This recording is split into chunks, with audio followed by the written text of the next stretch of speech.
PCOS, PCOD या PCO, यह जब हमारे रिपोर्ट में आता है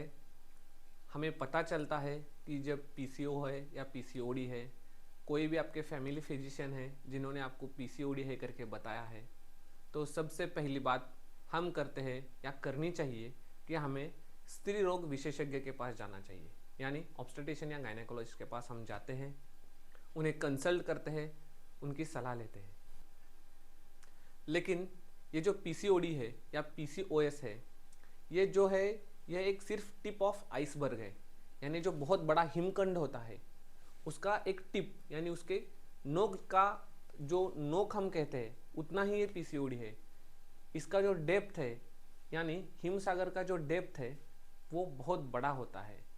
बहुत डीप होता है। और इस पीसीओडी का डेप्थ या डीप जो कॉज होता है, जो कारण होता है, वो होता है इंसुलिन रेजिस्टेंस। नमस्कार दोस्तों, मेरा नाम है डॉक्टर भूषण काळे। आप देख रहे हैं आयुभूषण आयुर्वेद चैनल को। हम आज बात कर रहे हैं पीसीओडी के कारण इंसुलिन रेजिस्टेंस के ऊपर। अगर आप हमारे चैनल पर नए हैं तो पहले ही हम बोल देते हैं कि हमारे चैनल को सब्सक्राइब कीजिए, इस वीडियो को लाइक कीजिए। हमारे चैनल पे जो आपके लिए, आपके हेल्थ के लिए अलग अलग टॉपिक्स है उनको ज़रूर देखिए, उनको शेयर कीजिए। तो हम आज बात कर रहे हैं इंसुलिन रेजिस्टेंस के ऊपर, जो कि कारण है पीसीओडी या पीसीओएस का। इंसुलिन क्या होता है? ये इंसुलिन अगर हम देखें, हम जो फूड खाते हैं, जो फूड हम खाते हैं वो खाने के बाद हमारा ईसोफेगस से होकर स्टमक में आता है, यानी हमारे आमाशय में आता है, और उस फूड का कन्वर्जन होता है। कन्वर्जन होता है छोटे छोटे ग्लूकोज मॉलिक्यूल्स में, या सिंपल भाषा में, आसान भाषा में कहा जाए तो शुगर में उसका कन्वर्जन होता है। जो भी हम खाना खाते हैं उसका कन्वर्जन शुगर में होता है। यह शुगर जब ब्लड में जाती है, ब्लड में मिक्स होती है, तो ब्लड का शुगर का लेवल बढ़ता है, और उस समय हमारे पैनक्रियाज, हमारे स्टमक यानी आमाशय के बिल्कुल नज़दीक एक ऑर्गन है, एक अवयव होता है जिसको पैनक्रियाज कहा जाता है। यह पैनक्रियाज एक हार्मोन सिक्रेट करते हैं, एक हार्मोन तैयार करते हैं जिसे कहते हैं इंसुलिन। यह जो इंसुलिन है, यह इंसुलिन इस शुगर का अपटेक करता है और उसको लेके जाता है फैट सेल्स, मसल सेल्स और लीवर की तरफ। यहाँ पे इस शुगर का एनर्जी में कन्वर्जन होता है, जो कि हमें डे टू डे एक्टिविटीज़ के लिए, हम जो दिन ब दिन हमारी जो दिनचर्या करते हैं उसके लिए जो ताकत या एनर्जी आवश्यक होती है वह हमें इसी शुगर से मिलती है, जो शुगर हमें इंसुलिन हमारे अलग अलग पेशियों तक पहुंचाता है उसके द्वारा। जो इंसुलिन होता है, यह शुगर को जब ये फैट सेल्स या मसल्स या लीवर में लेके जाता है, तब होता क्या है, जो आवश्यक शुगर है वो यूज़ होता है, उसका हम उपयोग किया जाता है हमारे बॉडी के द्वारा, और जो ज़्यादा मात्रा में जो शुगर हमारे बॉडी में बनता है उस शुगर को यह इंसुलिन लीवर में स्टोर करता है। अब ये जो इंसुलिन है, ये इंसुलिन हमारे पेशियों में इस शुगर को लेके जाता है। ये कैसे लेके जाता है, यह प्रक्रिया समझना बहुत आवश्यक है। हमारे जो बॉडी के सेल्स होते हैं, जिन्हें हम पेशी या कोशिकाएं कहते हैं, इनके ऊपर, इन सेल्स के ऊपर एक रिसेप्टर होता है। रिसेप्टर को हम आसान भाषा में समझने के लिए एक ताले जैसे होता है। दरवाजे के ऊपर एक ताला है। सेल अगर दरवाजा है या सेल अगर घर है तो उसके ऊपर एक दरवाजा है या एक ताला है, उस ताले को हम रिसेप्टर के हिसाब से समझेंगे।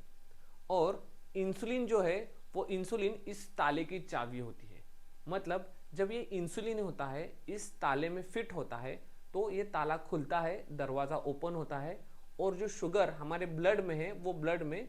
वो शुगर हमारे पेशी या सेल्स में आ जाती है। इस तरह से ब्लड में जो शुगर घूम रहा है, उस शुगर का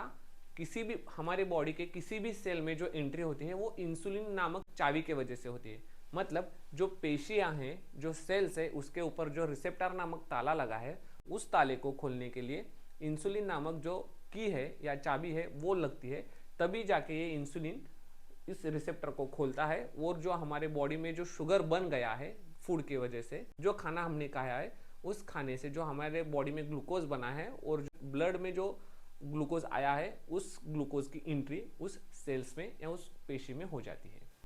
अब जब ये जो ब्लड में जो हमारे शुगर था, ये शुगर जब सेल्स में चला जाता है तो अपने आप ब्लड में जो शुगर है उसकी मात्रा कम हो जाती है, जिसके चलते हमारे बॉडी से पैनक्रियाज को सिग्नल चला जाता है कि ब्लड में जो शुगर है वो कम हो गया है।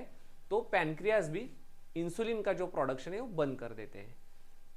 आसान भाषा में या आसानी से समझे तो जब हम खाना खाते हैं तो उस खाने का कन्वर्जन ग्लूकोज में होता है। जब ग्लूकोज ब्लड में बढ़ जाता है तो पैनक्रियाज इंसुलिन को सिक्रेट करते हैं। पैनक्रियाज इंसुलिन को सिक्रेट करने के बाद वो इंसुलिन जाता है, सेल्स का दरवाजा खोलता है, वो ब्लड में से जो शुगर है वो ब्लड में से शुगर आता है सेल्स में, तो ब्लड में शुगर की मात्रा कम हो जाती है। तो ब्लड में शुगर की मात्रा कम होने के बाद फिर से उसका सेंसेशन सिग्नल पैनक्रियाज को जाता है और पैनक्रियाज क्या करते हैं, इंसुलिन की मात्रा कम करते हैं। जब ये इंसुलिन की मात्रा कम होती है तो हमने अभी समझा था कि जो ज्यादा मात्रा में शुगर बना है बॉडी में वो लीवर में स्टोर्ड है, लीवर में वो जमा होके रखा है। तो ये जो जमा हुआ जो हमारे पास स्टोर्ड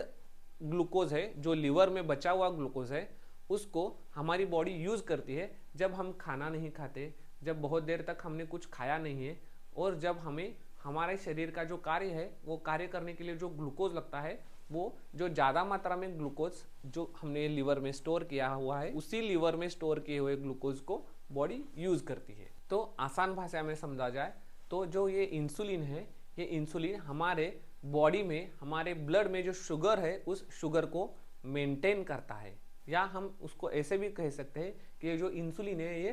फैट स्टोरेज हार्मोन है, क्योंकि जब हम खाना खाते हैं उससे जो ग्लूकोज बनता है वो ग्लूकोज फैट सेल्स को देना, मसल सेल्स को देना, लिवर सेल्स को देना, यह काम इंसुलिन करता है। इसलिए ये जो इंसुलिन है इसको हम फैट स्टोरेज हार्मोन के ऐसे भी कहते हैं। सो ये जो नाजुक सा बैलेंस है जो हमारे बॉडी में खाने से शुगर तैयार होता है, उसके वजह से इंसुलिन सिक्रेट होता है पैनक्रियाज से और हमारे बॉडी का जो शुगर लेवल है ये मेंटेन करता है। ये बहुत नाजुक सा बैलेंस है, इससे हमारे बॉडी का जो शुगर लेवल है या इंसुलिन लेवल है वो मेंटेन रहता है। अब बहुत बार ऐसे कुछ सिचुएशंस आते हैं, ऐसे कुछ घटनाएं घटती है जिसके वजह से ये जो नाजुक सा बैलेंस बना हुआ जो सिस्टम है इंसुलिन का और ब्लड शुगर का, वो हमारे हाथ के कंट्रोल से बाहर चला जाता है, शरीर उसको कंट्रोल नहीं कर पाता। ये कब होता है, जब शरीर में भारी मात्रा में, बहुत ज़्यादा मात्रा में शुगर बढ़ता है। शुगर कैसे बढ़ता है, तो जो हम शुगर खाते हैं, यानी अगर उदाहरण के तौर पे देखा जाए तो ज़्यादा मात्रा में रिफाइंड प्रोसेस्ड शुगर्स का कंजम्पशन करना, ट्रांस फैट लेना, एक्सरसाइज न करना, बहुत ज़्यादा में स्ट्रेस या टेंशन लेना जिसके वजह से कॉर्टिसोल सिक्रेट होता है, इन सारी अवस्थाओं के वजह से पैनक्रियाज के ऊपर प्रेशर आता है। इन सारी अवस्थाओं के वजह से पैनक्रियाज को सिग्नल पहुंचता है और पैनक्रियाज भारी मात्रा में, बहुत भारी मात्रा में हमारे शरीर से, हमारे पैनक्रियाज से इंसुलिन का सिक्रेशन जो है वो बढ़ जाता है। जब ये इंसुलिन बहुत भारी मात्रा में बढ़ जाता है तो ये इंसुलिन क्या करता है, वो जाता है सेल्स के दरवाजे खोलता है और जो बॉडी में, जो ब्लड में जो बहुत भारी मात्रा में शुगर आया है उसको उस सेल्स में अंदर डाल देता है, क्योंकि हमने देखा था कि सेल के ऊपर जो रिसेप्टर है उसको खोलने का काम ये इंसुलिन करता है। तो इंसुलिन क्या करेगा, जब हम बहुत ज़्यादा मात्रा में ग्लूकोज खाएंगे, ज़्यादा मात्रा में ग्लूकोज का कंजम्पशन होगा तो ये दरवाज़ा खोलेगा सेल का और हमारे जो बॉडी के सेल्स है, बॉडी के जो पेशियां हैं, जो कोशिकाएं हैं, इनमें बहुत भारी मात्रा में ग्लूकोज का स्टोर हो जाएगा। तो इसके वजह से क्या होता है, ये जो सेल्स है बॉडी के वो डिस्टेंड होते हैं, यानी वो फूल जाते हैं और ये शुगर से ओवरलोड हो जाते हैं। अब ये शुगर उन सेल्स में इतनी मात्रा में बढ़ जाता है कि कुछ देर के बाद हमारे बॉडी के जो सेल्स है वो सेल्स इस इंसुलिन को रिस्पॉन्ड करना बंद कर देते हैं और ये जो फैट के जो सेल्स है हमारे बॉडी में, इनके अंदर इतनी मात्रा में शुगर बढ़ जाता है कि वो बहुत ज़्यादा डिस्टेंड हो जाते हैं, यानी फूल जाते हैं, बड़े हो जाते हैं। तो कुछ देर के बाद ये क्या करते हैं, इंसुलिन को रिस्पॉन्स देना बंद करने के लिए अपना जो रिसेप्टर है उस रिसेप्टर का शेप भी चेंज कर देते हैं, जिससे कि उस इंसुलिन को वो रिस्पॉन्ड नहीं करते। को कहा जाता है कि उस इंसुलिन को वो बॉडी के जो सेल्स है वो रेजिस्ट करने लगते हैं और इंसुलिन को एक तरीके का रेजिस्टेंस आ जाता है। आसान भाषा में समझा जाए तो वो जो ताला है वो ताला खुल नहीं पाता क्योंकि ताले ने अब अपना शेप चेंज कर लिया। तो ये इंसुलिन नामक जो चाबी है वो उस रिसेप्टर नामक ताले में नहीं फिट होती, जिसके वजह से इंसुलिन को रेजिस्टेंस आ जाता है। अभी इंसुलिन काम तो नहीं कर पा रहा उस सेल्स के ऊपर, लेकिन जो फूड में, जो हमारे खाने में जो शुगर भारी मात्रा में है वो तो हमारे शरीर में आ चुका है। तो बॉडी में, ब्लड में जो शुगर लेवल है वो बहुत भारी मात्रा में बढ़ गई है। तो अब पैनक्रियाज क्या करेंगे, इस शुगर को कंट्रोल करने के लिए पैनक्रियाज और ज्यादा मात्रा में इंसुलिन सिक्रेट करेंगे। तो ये जो इंसुलिन ज्यादा मात्रा में सिक्रेट होगा वो अपने शरीर में इंसुलिन की लेवल बढ़ाएगा। इसी स्टेज को कहा जाता है हाइपर इंसुलिनेमिया, यानी हमारे खाने से शरीर में बहुत भारी मात्रा में शुगर बन गई है और उस शुगर को हमारी बॉडी या हमारे बॉडी के सेल्स है वो एक्सेप्ट नहीं कर रहे। ब्लड में जो शुगर की लेवल है वो बढ़ गई है और इस ब्लड में बढ़े हुए शुगर को कंट्रोल करने के लिए जो हमारे बॉडी का इंसुलिन है, पैनक्रियाज है, वो इंसुलिन ज्यादा मात्रा में सिक्रेट कर रहे हैं। तो बॉडी में इंसुलिन भी बहुत भारी मात्रा में बढ़ गया है और इसी स्टेज को कहा जाता है हाइपर इंसुलिनेमिया। अब ये जो इंसुलिन बहुत भारी मात्रा में बढ़ गया है वो क्या करता है, वो इस ग्लूकोज का कन्वर्जन प्रमोट करता है, यानी इस ग्लूकोज को फैट में बहुत ज्यादा मात्रा में स्टोर करना शुरू कर देता है। इसके वजह से बॉडी में फैट गेन होता है और अल्टीमेटली वेट गेन होता है, जो कि हम पीसीओडी के पेशेंट्स में बहुत कॉमनली देखते हैं कि उन पेशेंट्स का वेट बहुत ज्यादा मात्रा में बढ़ता है। अब कुछ देर के बाद क्या होता है कि ये पैनक्रियाज भी इंसुलिन सिक्रेट कर करके थक जाते हैं क्योंकि शुगर कन्वर्जन हो रहा है, शुगर का यूटिलाइजेशन नहीं हो रहा, तो पैनक्रियाज भी अपना काम बंद कर देते हैं और जो ब्लड के शुगर की जो लेवल है वो बहुत भारी मात्रा में बढ़ती है और इस स्टेज को कहा जाता है हाइपरग्लाइसेमिया, यानी शुगर बॉडी में बहुत ज्यादा मात्रा में यहाँ पे पाई जाती है। और इवेंचुअली इस सारी चीजों का परिणाम ऐसे होता है कि जो सेल्स के ऊपर इंसुलिन के रिसेप्टर्स है वो कम हो जाते हैं और बॉडी में इंसुलिन का रेजिस्टेंस क्रिएट हो जाता है, इंसुलिन को रेजिस्ट करती है बॉडी। और ये जो इंसुलिन रेजिस्टेंस है यही कारण बनता है pre diabetes, diabetes, hypertension, atherosclerosis और इसी के साथ साथ पीसीओडी का। जैसे कि हमने देखा इंसुलिन रेजिस्टेंस इस स्टेज में हाइपर इंसुलिनेमिया है, यानी बॉडी में इंसुलिन की जो लेवल है वो बहुत ज्यादा मात्रा में है। तो ये बड़ा हुआ जो इंसुलिन है, यह इंसुलिन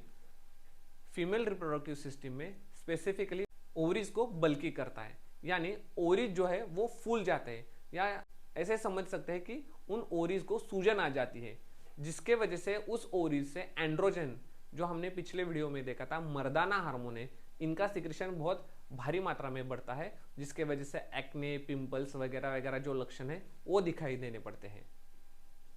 इसी के साथ साथ हमारे बॉडी का जो एक हार्मोन होता है SHBG, sex hormone binding globulin, इसकी लेवल इस बढ़े हुए इंसुलिन के वजह से कम हो जाती है और इसी के परिणाम से SHBG कम होने के कारण फिर से शरीर में एंड्रोजन की लेवल फिर से बहुत भारी मात्रा में बढ़ जाती है। और इस बढ़े हुए इंसुलिन का या हाइपर इंसुलिनेमिया का तीसरा परिणाम यह होता है कि वो हाइपोथैलेमस और पिट्यूटरी के हार्मोन्स को अल्टर कर देता है और अल्टीमेटली इन तीन ही चीजों के वजह से, यानी बल्कि ओवरीज के वजह से, SHBG sex hormone binding globulin कम होने के वजह से और हाइपोथैलेमस और पिट्यूटरी का हार्मोन अल्टर होने के वजह से, इन तीनों कारणों के वजह से उस महिला में पीसीओडी निर्माण हो जाता है। अब यहाँ पे एक बहुत जरूरी बात समझनी चाहिए, इंसुलिन सेंसिटिविटी और इंसुलिन रेजिस्टेंस, इन दो टर्म्स को हम बहुत बार बार सुनते हैं। इंसुलिन सेंसिटिविटी जो है वो अच्छी है, किंतु इंसुलिन रेजिस्टेंस है ये अच्छी बात नहीं है। इंसुलिन सेंसिटिविटी में वो सेल्स सेंसिटिव हो जाते हैं इंसुलिन को, जो कि बहुत अच्छी बात है हमारे शरीर के लिए। तो ये जो बहुत बड़ा कॉम्प्लेक्स मैकेनिज्म, जैसे कि मैंने कहा कि इंसुलिन रेजिस्टेंस जो है ये डीप है, पीसीओडी एक आइसबर्ग का टिप है, लेकिन उसका जो रूट कॉज है या बहुत बड़ा कारण है वो है इंसुलिन रेजिस्टेंस। तो आज हमने इंसुलिन रेजिस्टेंस के वजह से पीसीओडी कैसे होता है इसके बारे में जाना है। ऐसे ही पीसीओडी के और कई सारे कारण हैं, उनको हम आने वाले वीडियोस की सीरीज में बहुत डिटेल में, बहुत बारीकी से जानेंगे। अगर आपको आज का वीडियो अच्छा लगा तो हमारी वीडियो को लाइक कीजिए, इस वीडियो को बहुत लोगों तक शेयर कीजिए अगर आप हमारे चैनल पर नए हैं तो हमारे चैनल को सब्सक्राइब कीजिए और बेल आइकॉन को हिट करना ना भूलें। धन्यवाद।